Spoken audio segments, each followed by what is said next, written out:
Alright, next up ay dito na tayo sa ating susunod na gagawin. At this time ay introduce ko sa inyo itong index.txt. Sa baba nitong video, meron kayong makikita dyan na material, no? Yung ating index.txt din, pwede nyo siya i-download. And then pag inopen nyo siya sa inyong computer ay makikita nyo itong ating set of codes. Ayan. So dito sa ating code na ito o mga text, no, ito ay para sa ating HTML, para sa ating browser. So kung gusto niyo matutunan, no, kung paano ito ginawa, ay pupunta lang kayo sa ating course na Getting Ready for Web Development. Nandoon itong code na ito. Okay? Ayan. So gagamitin muna natin siya ngayon for an example, para makita ninyo bakit kailangan natin gumamit ng code editor or text editor. Now, at this time ay hayaan muna natin siyang ganyan. No? So copy nyo lang siya, yung laman, no? Control A o copy all.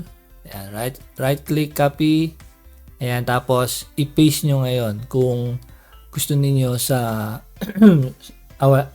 hindi pa pala muna kasi da-download nyo naman pala, di ba? O nga pala. Da-download nyo and then open nyo lang and then makikita nyo yung laman. Ganito siya, no? So ilagay nyo lang siya sa kung saan nyo madaling makita. Pwedeng dito sa ano rin, sa inyong tinatawag nating desktop, at i-open nyo yan lang. Okay? So medyo ako naguluhan din doon. Bakit ko ikakopy? So ready na siya na, download nyo na. Okay, so palitan natin yung kanyang file extension. Right click natin ulit and then rename. Yung file extension ay dapat HTML. HTML. Okay, yes. So, nag-open siya by default sa ating browser na Google. Kung sa inyo, iba ang nag-open, okay lang. No? Kasi kung ano man browser naka-install sa inyo, lagi nyo ginagamit, okay lang yon. Same lang din ang effect. Pag di-double click nyo siya, ay lalabas itong ating page na ito na index.html. So, walang picture dito kasi hindi natin sinama yung picture na dapat kasama dito, no? So, magagamit nyo yung picture dito kapag nandun na kayo sa course Getting Ready for Web Development. No? So, nandun din paano palitan, no? Paano siya ginawa. So, nandun din yun sa course na yun. So, wag muna kayo pumunta doon. Dito muna tayo. Tapusin natin kasi malaking tulong din to, no? At kung kayo ay galing na doon, no, na take nyo na yung course na yun, nag-enroll kayo dito, maganda po. So dito natin maintindihan bakit kailangan natin ng text editor, especially VS Code.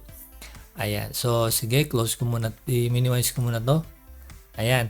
So dito, kung papansinin niyo, kung i-right click natin ulit ito and then open with.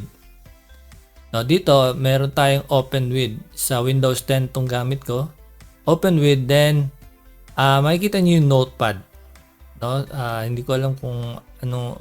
Kung hindi nyo nakita ang notepad, dito sa ating mga list of apps or software, ay choose another app lang.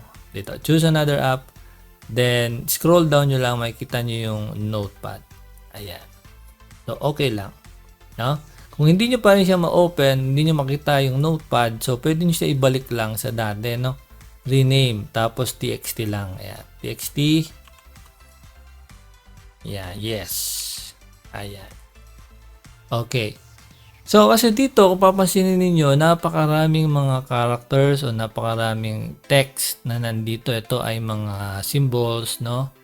Ayan, so makikita ninyo na meron tayong mga description dito, no? So ituturo na din yan sa atin later.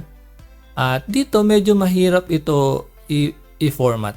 Mahirap siya i-format in the sense na dapat pantay-pantay ito, dapat meron ka ditong tab, no? May mga yung pagka-arrange ng mga yan. At the same time, minsan nakakalimutan natin kung ano yung tamang spelling. Diyan tayo nagkakamali sa spelling. Kapag mali ang spelling natin, like let's say try natin gawin natin tong head lang, ganyan. Save natin, no? Alisin natin. I think magre-render pa rin ang tama yan, no? Kasi si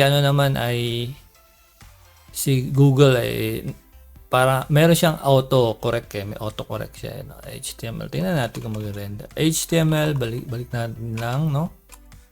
Ayan. Alright, nag-render pa rin. Same lang din, ano? Nag-render pa rin. Kasi yan nga yung kaibahan ng HTML sa programming languages. Ang HTML ay pwede ka magkamali sa HTML. No, kaya may debate diyan kung ang HTML ba ay programming language. So sa programming language kasi hindi pwedeng magkamali ka sa mga syntax, sa spelling, hindi ka pwedeng magkamali doon.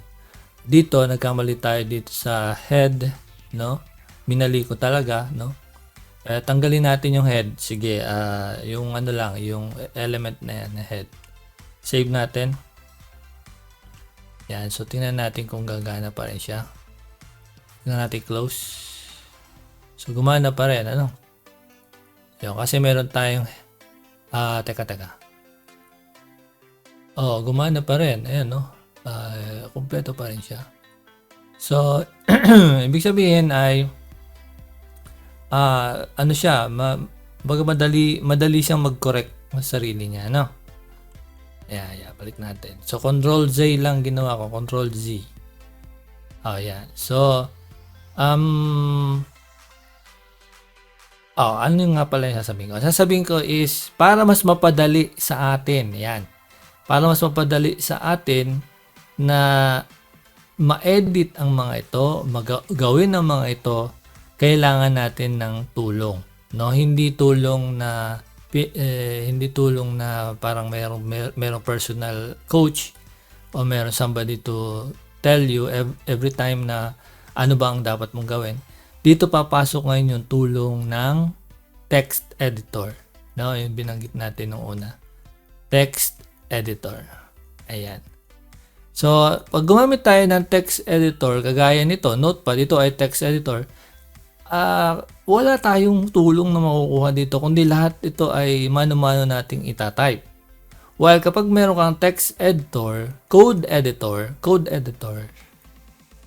no, kasi nasa part na tayo ng coding editor, pag nasa code editor ka, meron ditong built-in na tutulong sa'yo para mas madali mong gawin yung mga bagay. Paano natin pwedeng gawin yan? So, sige, close muna natin to. Okay.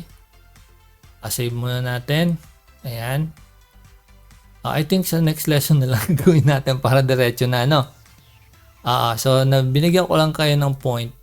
Binigyan ko lang kayo ng idea dito sa ating index.html na masyadong maraming code, masyadong maraming character ito sa loob ng ating text na ito. At kung itatype natin siya isa-isa, ay ang mangyayari ay medyo matagal. Tsaka maaari tayong magkamali ng spelling.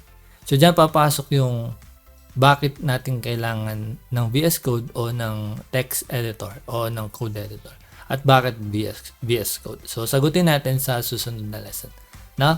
Sige, dito muna tayo mag-stop at magkita ulit tayo sa sunod na lesson. Bye-bye pa.